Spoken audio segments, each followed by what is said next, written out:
بسم الله الرحمن الرحيم. الحمد لله المالك الودود الملك المحمود، والصلاة والسلام على رسولنا محمد النبي الموجود وعلى آله وأصحابه الكرام البررة السباقين إلى الإيمان والهجرة. أما بعد، فأعوذ بالله السميع العليم من الشيطان الرجيم. بسم الله الرحمن الرحيم. لم يلد ولم يولد. رب اشرح لي صدري ويسر لي أمري واحلل عقدة من لساني يفقهوا قولي. علم الإنسان ما لم يعلم. رب زدني علما. حضرات گرامی، یہ سورہ توحید اور سورہ اخلاص کا تفصیلی بیان آپ حضرات کے سامنے کئی ہفتوں سے چل رہا ہے۔ اس سلسلے میں آپ کے سامنے یہ عرض کیا گیا تھا کہ اللہ تبارک و تعالیٰ کے رسول جناب محمد رسول اللہ صلی اللہ علیہ وسلم سے لوگوں نے سوال کیا، صف لنا ربک، اپنے رب کا حال آپ بیان کیجئے کہ وہ کیسا ہے۔ اللہ تبارک و تعالیٰ نے اپنے محبوب پیغمبر حضور مکرم صلی اللہ علیہ وسلم کو تمام جواب کی اطلاع فرما دی۔ اللہ تبارک و تعالیٰ کی حمایت، چونکہ پروردگار عالم کی حمایت اور حفاظت اور صیانت نبی کریم صلی اللہ علیہ وسلم کے ساتھ تھی، تو اللہ تبارک و تعالیٰ نے سرکار مدنی صلی اللہ علیہ وسلم کو کبھی بے یار و مددگار نہیں چھوڑا، اور جواب ارشاد فرما دیا کہ تم میرے رب کے بارے میں پوچھ رہے ہو تو میری طرف سے جواب یہ ہے کہ وہ یکتا ہے۔ پہلی بات تو یہ فرما دی کہ قل هو اللہ احد، یکتا ہے۔ دوسری بات کہ وہ ایسا یکتا ہے، ایسا اکیلا ہے، ایسا منفرد، ایسا وحید فرید ہے کہ اکیلا ہونے کے باوجود شاید کسی کے ذہن و دماغ میں یہ بات آ سکتی تھی کہ وہ اکیلا ہے تو شاید سب کا محتاج ہوگا۔ اللہ تبارک و تعالیٰ نے یہ وہم بھی دور کر دیا کہ ہم اکیلے ہیں، لیکن ایسے اکیلے ہیں کسی کے محتاج نہیں اور سب ہمارے محتاج ہیں۔ یہاں تک کہ سانس لینے میں بھی ادھر ادھر نہیں دیکھو، ادھر ادھر کی چوکھٹوں سے اللہ تبارک و تعالیٰ نے بچایا۔ اکیلے ہیں تو کیا ہیں، لیکن سب پر بھاری ہیں۔ تمام مثالوں کے اندر ہماری کوئی مثال ملنے والی ہے نہیں، اس لیے فرما دیا اللہ الصمد، اللہ تعالی بے نیاز ہے، سب اس کے محتاج ہیں، وہ کسی کا محتاج نہیں۔ سانس لینے میں، کھانا کھانے میں، پانی پینے میں، گھٹنوں کے درد میں، گردوں کی بیماری میں، شوگر کی بیماری میں، بخار کی بیماری میں، ٹائیفائڈ کی بیماری میں، دکان کے چلنے میں، کاروبار کے چلنے میں، تجارت کے چلنے میں، سب چیزوں میں بندہ کیا، نباتات، جمادات، ایک گھاس کا تنکا بھی اللہ کا محتاج ہے۔ اس کے اندر بھی پروردگار عالم جو ہرا رنگ پیدا کرتا ہے اپنی قدرت کاملہ سے پیدا کرتا ہے۔ تمام پھلوں کے اندر جو مٹھاس ڈالتا ہے پروردگار عالم ڈالتا ہے، یہ اس کی کریمی ہے کہ اس نے میٹھے پھل عنایت فرمائے۔ پروردگار عالم نے حلال چیزیں زیادہ عنایت فرمائے، حرام چیزیں تو چند ہیں، انگلیوں پر آپ ان کو گن سکتے ہیں۔ اللہ تعالی نے کتنی کریمی کا مظاہرہ فرمایا کہ بھائی اے انسان، تیری زبان کے اندر ذائقہ ہم نے رکھا ہے، اور مختلف رنگ کے کھانے اور مختلف رنگ کی چیزیں تو استعمال کرنا چاہتا ہے تو یہ بھی کھا، یہ بھی کھا، یہ بھی کھا، پر چند چیزوں سے روکا رہے تاکہ تیرا امتحان بھی ہو جائے، اور ان چند چیزوں سے جو ہم نے تجھے رکنے کا حکم دیا ہے ان میں بھی ہمارا فائدہ نہیں، تیرا ہی فائدہ ہے۔ صحت کے اعتبار سے بھی ہم نے تجھے منع کیا خنزیر مت کھانا، جسمانی اعتبار سے، روحانی اعتبار سے وہ تیرے لیے نقصان دہ ہے۔ ہزارہا بیماریاں، اس کے کھانے کی بات تو بہت الگ رہی، اس کے پالنے سے ہزاروں طرح کے جراثیم گھر میں پیدا ہو جاتی ہیں۔ تو غرض ہے کہ جن جن چیزوں سے اللہ نے منع فرما دیا اس میں میرے بھائیوں ہمارا آپ کا ہی فائدہ ہے. اور یہ کتنی عجیب و غریب بات ہے کہ جانور جو چیزیں کھاتا ہے وہی چیزیں کھاتا ہے، اور جن چیزوں کے کھانے کی عادت اللہ نے اس کی نہیں بنائی وہ اس کے قریب بھی نہیں پھٹکتا. آپ بیچ مجھے ایک بکری آپ ایسی دکھا دیجئے کہ جو بکری گوشت کھاتی ہو. کھاتی کوئی بکری گوشت؟ بس وہ اس پر اکتفا کرتی چارے پر، گلڑ کا چارہ کھا لے گی، برسیم کھا لے گی، سانی کھا لے گی. اور آپ کوئی شیر ایسا دکھا دیجئے جو گوشت کے علاوہ، خون کے علاوہ کسی اور چیز کو استعمال کرتا ہو. اللہ تبارک و تعالی نے دانت بھی ایسے ہی بنا دیے ہیں. بکری کے دانتوں میں آپ دیکھیں، غور کریں، بھینس کے دانتوں میں آپ غور کریں، کیا ان میں کوئی نوکیلا دانت ملتا ہے؟ شیر کا منہ کھول کر دیکھیں آپ، ٹائیگر کا، چیتے کا منہ کھول کر دیکھیں تو ان میں نوکیلے دانت ملتے ہیں. اور انسان کو اللہ تبارک و تعالی نے دونوں طرح کے دانتوں کا مجموعہ بنا دیا کہ ہمارے سپاٹ بھی دانت ہیں اور نوکیلے بھی ہیں. جو بھائی آپ کے منہ میں نوکیلے دانت ہیں کہ نہیں؟ یہ نوکیلے دانت اشارہ کرتے ہیں کہ حلال گوشت انسان استعمال کرے گا تو اس کے جسم کے لیے مفید رہے گا. اس لیے دیکھو، قدرتی بات ہے، دانتوں کو دیکھو. کبھی آئینہ دیکھنا، شیشہ دیکھنا تو اس میں آپ کو نوکیلے دانت بھی ملیں گے. کیوں ملیں گے؟ اللہ نے ترکاریاں بھی ہمارے لیے حلال کی.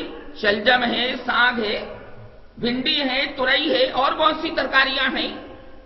لیکن ساتھ میں یہ دانت بھی رکھے اشارہ کرنے کے لیے کہ اگر میٹ کھانا چاہے، حلال جو ہم نے تیرے لیے طیب کر دیا ہے اس کو بھی تو استعمال کرتا ہے. تجھے کھانے کی بھی اجازت ہے، پینے کی بھی اجازت ہے، لیکن حد سے آگے مت بڑھنا ورنہ صحت خراب ہو جائے گی، روح خراب ہو جائے گی. کلوا واشربوا ولا تسرفوا انه لا يحب المسرفين. کھاؤ جو طبیعت چاہے جو ہم نے حلال کر دیا، پیو لیکن حد سے آگے مت بڑھنا، پیٹ خراب ہوگا، ہاضمہ خراب ہوگا، روح خراب ہو جائے گی. آپ دیکھ لیجئے، اگر آپ نماز سے پہلے کھانا کھا لیں تو نماز پڑھنے میں وہ جی نہیں لگتا کیونکہ اوج بھر گیا. جمعے کی نماز سے پہلے آپ اگر کھانا کھا لیں تو مزہ نہیں آتا. تراویح سے پہلے آپ کھانا کھا لیں مزہ نہیں آتا، اوج بھر گیا کیونکہ جسمانیت اور شہوانیت غالب ہو گئی. اور اگر جمعے کی نماز کے بعد کھانا کھائیں جیسے کہ سنت بھی ہے نبی کریم صلی اللہ علیہ وسلم کی، تو اس میں مزہ آتا ہے. صلاۃ التسبیح میں بھی مزہ آتا ہے، خطبہ سننے میں بھی مزہ آتا ہے، نماز پڑھنے کے اندر بھی مزہ آتا ہے، دعا مانگنے کے اندر بھی مزہ آتا ہے، تراویح میں قرآن سننے اور سنانے میں بھی مزہ آتا ہے کیونکہ پیٹ خالی ہے. انبیاء کرام، اولیاء کرام کا یہ وتیرہ اور طریقہ کار رہا ہے کہ انہوں نے صرف جان بچانے کے لیے کھایا اور پیا اور اس میں بھی ثواب کی نیت رکھی کہ اللہ یہ 1/3 پیٹ بھی کھا رہا ہوں تیری عبادت کے لیے، قوت حاصل کرنے کے واسطے، طاقت حاصل کرنے کے واسطے. تو ہر لقمہ اب آپ کے لیے کیا بن جائے گا؟ عبادت بن جائے گا. چنے کھاؤ، ابلے ہوئے کھاؤ، کالے چنے کھاؤ، سفید چنے کھاؤ، کچھ بھی کھاؤ، لیکن نیت پروردگار عالم کی جانب رہے، نظر پروردگار عالم کی جانب رہے تو اللہ تبارک و تعالی پھر وہ ثواب آپ کو عنایت فرمائے گا جس کے لیے قرآن پاک میں فرمایا گیا کہ وہ کبھی ختم نہیں ہونے والا نہیں ہے. الا الذين امنوا وعملوا الصالحات فلهم اجر غیر ممنون. کبھی ختم نہیں ہوگا. عطاء غیر مجزوز، ایسی عطا دی جائے گی اللہ کی جانب سے جو کبھی ختم ہونے والی نہیں ہوگی. تو فرمایا کہ آپ اپنے رب کا حال بیان کیجئے. فرما دیا اس سورہ اخلاص کے اوپر اگر مسلمان کا ایمان ہو جائے اور یقین اور ایذان کامل ہو جائے تو اللہ تبارک و تعالیٰ اس کی دنیاوی زندگانی بہت بڑھیا گزرواتا ہے، سکون والی، سکینے والی زندگی. کہ جب پروردگار عالم کے بغیر ایک پتا نہیں ہل سکتا، خشکی میں ہو، تری میں ہو، پانی کی موجیں حرکت نہیں کر سکتی، تو ہم اس مرکز حقیقی سے کیوں نہ جڑ جائیں، مرکز حقیقی سے وابستہ کیوں نہ ہو جائیں؟ پروردگار عالم نے اپنی شان بیان فرمائی اور اس کو بیان فرمانے کا حق ہے، اس کو اپنی تعریف خود کرنے کا حق ہے، اس لیے کہ ہم اللہ تبارک و تعالیٰ کے مقابلے میں کچھ بھی نہیں۔ یہ تو اس کی شان کریمی ہے کہ انسان، گندے انسان کو، مرد کو، عورت کو اللہ نے اتنا اونچا مقام دے دیا، منہ لگا لیا ہمیں اللہ نے۔ ہم منہ لگائے جانے کے قابل نہیں ہیں، لیکن منہ لگا لیا، لفٹ دے دی اللہ نے، جس کی بنیاد پر انسان تکبر کرتا پھرتا ہے۔ اور مجھے قرآن پاک کی آیت کریمہ یاد آ رہی، یا ایھا الانسان ما غرک بربک الکریم، اے انسان تجھے تیرے کریم رب کے بارے میں کس نے دھوکے میں ڈال دیا؟ ارے بولے کہاں جا رہا ہے؟ ایک کدھر جا رہا ہے؟ فانا تصرفون فانا توفکون، چوکھٹ تو میری تیرے پاس بالکل موجود ہے، لیکن تو مجھے چھوڑ کے کہاں جا رہا ہے؟ تیرا کام کہیں بننے والا نہیں جب تک میری طرف سے حکم نہ ہو جائے، تیری بیماری دور ہونے والی نہیں جب تک میری طرف سے حکم نہ ہو جائے۔ تو میں نے تو کہہ دیا میں تجھے بلا رہا ہوں۔ دیکھ، ایک کمزور انسان،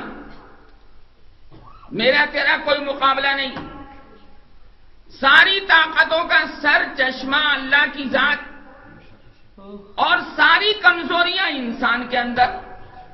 اس کمزور گندے انسان کو اللہ نے منہ لگا لیا، بلکہ بلاتا ہے، واللہ یدعو الی دار السلام، اللہ تمہیں سلامتی کے گھر کی جانب بلاتا ہے۔ واللہ یدعو الی الجنۃ والمغفرۃ باذنہ، اللہ تمہیں جنت اور مغفرت کی جانب بلا رہا ہے۔ کیوں بھائی؟ اللہ کی اٹکی ہوئی ہے، ہماری اٹکی ہوئی ہے؟ نہ زور سے بولو، اللہ کی اٹکی ہوئی ہے، ہماری اٹکی ہوئی ہے؟ کیا کریمی ہے کہ وہ دعوت دے رہا ہے؟ کیا کریمی ہے یار! پیاسے ہم ہیں، اللہ پیاسا نہیں ہے، لیکن اس کے باوجود اللہ ہمیں بلا رہا ہے۔